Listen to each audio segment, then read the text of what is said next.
I wasn't planning to tell anyone this, but the weight of it's crushing me. My wedding ring glinted under the office fluorescent lights, and I swear it burned my finger every time he looked at me. Why did I keep wearing it if I knew it wouldn't stop him? I'm not proud of what happened, but I need to say it out loud just once before it eats me alive. My name's not important, call me Ellie if you want, but this story it's about me, my marriage. And my boss David, who saw my ring and still didn't care. It started 6 months ago in our open plan office, with glass walls and fake plants. I was new, eager to prove myself as a project coordinator. David was the kind of boss who made you feel seen. His laugh filled the room loud and warm, like coffee pouring into a mug. I'd catch him watching me during meetings, his hazel eyes lingering a beat too long. Ellie, you're a natural. He'd say, his voice smooth, like he was tasting the words. I'd smile, nod, and twist my ring under the table, the metal cool against my sweaty palm. My husband Mark was my anchor, steady kind, the guy who'd leave post-it notes on my lunch bag. But David's attention was a spark I didn't know how to extinguish. I told myself it was harmless. He was just friendly, right? Charismatic bosses flirt sometimes, it's part of the game. But then came the late nights. One evening, I was sorting spreadsheets at my desk, the office quiet except for the hum of the air conditioner. David leaned over my shoulder, his cologne sharp and woody. You're working too hard, Ellie, he said, his breath brushing my ear. I froze, my fingers hovering over the keyboard. Mark's lucky to have you, he added, his tone teasing but heavy, like he was testing me. I laughed it off, but my throat tightened. Why didn't I tell him to back off? That night I drove home with the radio off, the silence loud in my ears. Mark was asleep when I got there. His glasses crooked on the nightstand. I slipped off my ring and set it beside them, promising myself I'd keep things professional. But David's voice echoed in my head, and I couldn't shake the feeling that I'd already let something slip. The next morning, he emailed me about a team dinner. You're coming, right? He wrote with a winking emoji. My stomach flipped. What did he want from me? The team dinner was supposed to be harmless, just colleagues unwinding at a trendy restaurant downtown, all exposed brick and Edison bulbs. I sat across from David, my ring catching the candlelight like a warning flare. I'd told Mark I'd be home late, and he'd kissed my forehead, saying, don't let those corporate types work you too hard. If only he knew. The guilt was already curling in my chest, sharp as the clink of wine glasses around me. I kept sipping water, hoping it'd drown the heat creeping up my neck every time David's gaze found mine. He was in his element, charming everyone, telling stories about his backpacking days, making the intern laugh so hard she snorted, but his eyes kept drifting to me like I was the only one in the room. Ellie, you're quiet tonight, he said loud enough for the table to hear. What's going on in that head of yours? His smile was playful, but his stare pinned me like a butterfly. I mumbled something about deadlines, my voice shaky, and twisted my napkin under the table until it tore. Why did his attention feel like a spotlight I couldn't escape? After dessert, most of the team left, but David lingered, offering to split an Uber with me. It's on my way, he said, casual, like it was nothing. I should have said no, but my coworker Jenna, always upbeat, always pushing me to network, nudged me. Go on, Ellie, bond with the boss, she teased, oblivious to the knot in my stomach. So I slid into the back seat beside him, the leather cool against my thighs. The city lights blurred outside, and the radio played some soft jazz that made the silence between us feel alive. You're different, Ellie, David said suddenly, his voice low like a secret. You don't play the game like the others. I turned to him, my breath catching. His face was half lit by passing streetlights, and for a moment I saw something raw in his eyes. Hunger maybe, or loneliness. I'm married, I blurted my words too loud in the quiet car. He chuckled, unfazed. I know. Doesn't change how I see you. My heart pounded, and I gripped my purse like a lifeline. I didn't mean to let him get this close, but I didn't push him away either. The Uber stopped at my apartment, and I mumbled a goodbye, my fingers fumbling with the door handle. See you tomorrow, Ellie. He called, his voice lingering like smoke. I stood on the sidewalk, the night air cool against my flushed skin, watching the car's taillights vanish. Inside, Mark was watching TV, his feet propped on the coffee table. Good night, he asked, smiling. I knotted my throat tight and slipped into the bathroom to splash cold water on my face. But when I looked in the mirror, I didn't recognize the woman staring back. Had I already crossed a line? I couldn't see. The next week was a blur of meetings and deadlines, but David's words clung to me like damp clothes. I'd catch myself replaying that Uber ride his voice in the dark. And hate how it made my pulse race. I loved Mark, his quiet humor, the way he'd hum off key while cooking breakfast. So why was I letting David's attention unravel me? The office felt smaller now, like the glass walls were closing in. I started wearing my hair up, hoping it'd make me invisible, but David's gaze still found me steady as a heartbeat. Friday brought a client dinner at a rooftop restaurant. The kind with fairy lights and a view of the city skyline. I wore a black dress, modest but fitted, and Mark whistled when I left. Knock him dead, babe. He said, his grin so trusting it stung. At the restaurant, the air was warm, thick with jasmine from nearby planters. David was already there, in a crisp, white shirt, sleeves rolled up. He pulled out my chair, his fingers brushing my shoulder. You look nice, Ellie, he said, his voice soft but deliberate. I smiled tightly, my stomach twisting and focused on the client's small talk about market trends. Dinner dragged, but the wine flowed, loosening everyone except me. I stuck to sparkling water, the bubbles sharp on my tongue. Jenna, ever the social butterfly, was laughing with the client, her earrings glinting as she tossed her head. I envied her ease, her ability to float through moments like this without second guessing. David, though, kept drawing me in. Ellie, tell them about your pitch last week. He'd say, his pride in me feeling too personal, too heavy. By dessert, the client was charmed. And David was glowing, his charisma, a magnet I couldn't dodge. As we left, he caught my arm at the elevator. His touch light but firm. Walk with me, he said, not a question. The others were heading to a bar, but I hesitated, my heels clicking on the rooftop tiles. Jenna waved me off, assuming I was networking again. We ended up at the edge of the terrace, the city sprawling below, lights pulsing like a living thing. The breeze carried a faint hum of traffic, grounding me as my heart raced. You're holding back, Ellie, David said, his eyes searching mine. Why? I swallowed, my throat dry. I told you I'm married, I said, but my voice wavered, weak as the flickering lights. He stepped closer, his shadow falling over me. I'm not asking you to leave him, he said, his words a quiet blade. I just want to know you. My breath hitched, and for a second I didn't move, didn't speak. The jasmine scent was overwhelming, and I felt like I was drowning in it. I wish I could say I didn't want to stay there. Then his phone buzzed, shattering. The moment he glanced at it, his jaw tightening. We'll talk later, he said, stepping back. But as I turned away, I heard him murmur my name like a promise he wasn't ready to break. What was I letting him start? Rooftop moment haunted me, replaying in flashes as I drove home that night. The city lights blurred through my windshield, and my hands trembled on the steering wheel. I told David I was married twice now, but it didn't stop him, and worse, it didn't stop me from feeling something. Mark was waiting up, reading on the couch, his socks mismatched as always. How'd it go? He asked, his voice warm, oblivious. I forced a smile, muttering about the client, but my chest ached like I'd swallowed glass. Why couldn't I just tell him everything? Monday morning, I walked into the office, bracing myself.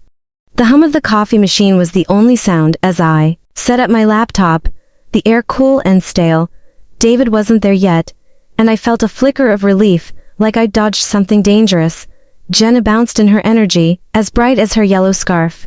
You and David were cozy last night, she teased, tossing her bag on her desk. I laughed it off my face. Hot, but her words landed like a stone. Was it that obvious? I buried myself in emails, trying to outrun the guilt, but every notification made my heart jump. Expecting his name, he found me at lunch alone in the break room, stirring sugar into my coffee. The spoon clinked against the mug, a nervous rhythm. Ellie, he said, closing the door behind him. The click of the latch felt too loud, too final. He didn't sit, just leaned against the counter, his tie slightly loose. I meant what I said last night. He started, his voice low, almost tender. I can't stop thinking about you. My breath caught and I gripped the mug, the ceramic warm against my palms. David, I can't, I said, but my voice cracked, betraying me. He stepped closer, close enough that I could smell his cologne again, that same woody scent that lingered like a bad decision. You're not happy, are you? He asked, his eyes searching mine like he could see the cracks in my resolve. I wanted to scream that I was happy that Mark was enough. The words wouldn't come. Instead, I stood there silent. My silence louder than any confession. I didn't mean to let him see that part of me, but I didn't hide it either. He reached out his fingers, brushing my wrist, and I flinched, spilling coffee on the counter. The brown stain spread like my shame, and I grabbed a napkin, scrubbing at it. "I need to go," I mumbled, pushing past him, but as I reached the door, he said, "I'm not giving up, Ellie."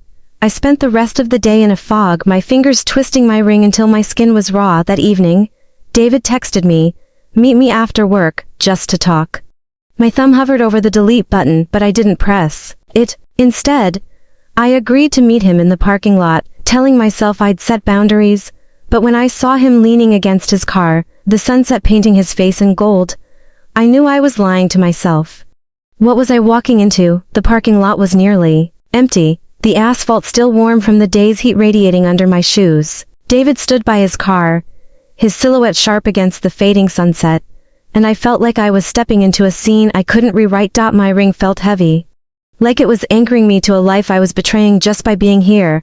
I'd told myself I'd be firm, tell him this whatever it was had to stop. But the air was thick with summer humidity, and my resolve was slipping like sweat down my back. Why was I even here if I knew what I should say? "Ellie," he said, his voice soft like he was afraid I'd bolt. "Thanks for coming." He opened his car door, gesturing to the passenger seat. "Let's drive somewhere quiet, just to talk." I hesitated, my heart hammering, but my feet moved before my brain caught up. The car smelled like leather, and that damn cologne, and when he started the engine, the low rumble vibrated through me. We didn't talk as he drove, the city lights smearing into streaks outside. I clutched my purse, my nails digging into the strap, trying to ground myself. He pulled into a hotel lot, one of those sleek chains with mirrored windows, and my stomach dropped. "David, no," I said, my voice sharper than I meant. He raised his hands like calming a startled animal. "It's just a bar inside," he said. "Public place." "Ellie, I promise." I followed him, my heels clicking on the pavement, each step screaming at me to turn back. The bar was dimly lit, all velvet booths, and jazz humming low. We sat in a corner, and he ordered us drinks, whiskey for him, water for me. The glass was cold condensation, slick under my fingers, and I focused on it to avoid his eyes. "I'm not trying to ruin your life," he said, leaning forward, his elbows on the table. "But I see you, Ellie, the real you, not the one you show everyone else." His words hit like a punch, because part of me wanted to be seen like that, craved it in a way I hadn't admitted, even to myself. I shook my head, but my throat was tight. "You don't know me," I whispered, but it sounded like a lie. He reached for my hand, and this time I didn't pull away. His touch was warm, electric, and for a moment I let myself feel him. The next hours blurred. One drink became two, then none. Because I didn't need alcohol to lose myself, we ended up in a room upstairs, the door closing with a soft click that echoed like a gunshot. I don't remember deciding to stay, but I remember his lips on mine, the weight of his hands, the way my ring caught on the bedsheet. I didn't mean to break everything, but I wanted to feel alive. Just once, when it was over, I lay there, the AC's hum filling the silence, and the guilt crashed in like a wave. What had I done? As I slipped out, David called my name, but I didn't turn back. The elevator doors closed, and I wondered if Mark would see it on my face. The morning after, I woke up in our bed, the familiar creak of the mattress grounding me until I remembered. My stomach churned, and I lay still, staring at the ceiling fan spinning lazily above. Mark's side was empty. He was already in the kitchen, the clatter of dishes faint through the walls. The dawn light filtered through the blinds, casting slatted shadows across my hands, and I noticed my ring still on, glinting like it was mocking me. How could I face him after what I'd done? The guilt was a weight pressing my ribs until I could barely breathe. I forced myself up, my legs shaky, and shuffled to the bathroom. The mirror showed a stranger, puffy eyes, lips chapped from nervous biting. I splashed cold water on my face, the shock of it sharp against my skin. But it didn't wash away the memory of David's hands, the hotel room sterile quiet.